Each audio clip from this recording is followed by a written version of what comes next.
Greetings and welcome back to another episode of Conquering Diabetes. I was talking to one of the guys who comes to our local support group, and he was teasing me about using the word damage so often. I thought about it and realized there really wasn't a better way to explain it. Everyone has heard the term inflammation. It's used in every single pain medication commercial. I actually never even thought about what that word meant until I got going on this way of eating. But I don't like using the word inflammation when talking about diabetes, only because it doesn't describe what's happening. It's a bit like saying your arm is bleeding instead of pointing out that you have a cut and trying to figure out how you got it. Inflammation is caused by damage. But what is causing the damage? For diabetics, it's the high blood sugar.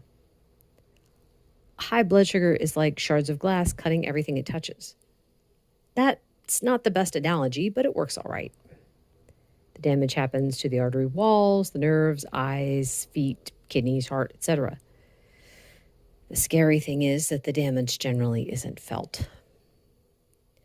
I have seen with my mom, and I know several members of our Facebook group have also noticed that once the numbers are down and things have been under control for a while, a spike will definitely be felt.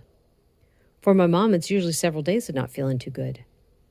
That's the inflammation, your body's natural response to try and heal the damage caused by the high blood sugars. So then how do you stop it?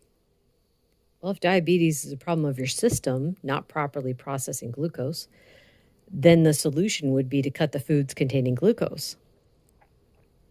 All carbs turn into glucose. Some fast, some slow, but they all do it. Cut out the starchy veggies like potatoes, including sweet potatoes, peas, beans, legumes, plantains, etc. Cut out the grains like wheat, corn, rice, oats, quinoa, etc. Cut out any product that contains them. Check the ingredients. It doesn't matter if you eat them with or without the fiber. These start breaking down into glucose in your mouth. Cut out fruit, except possibly berries, but you have to check your blood sugar to see if you can tolerate them.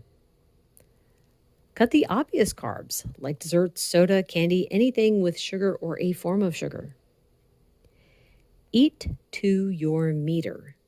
In other words, check your blood sugar 1.5 to 2 hours after you eat for both meals and snacks. If the number goes over 140, one or more of the components needs to go. As you start to see what's keeping the numbers up and what is safe, you can build your own food list and won't have to test as frequently. That's all for today. Thank you so much for listening. Bye.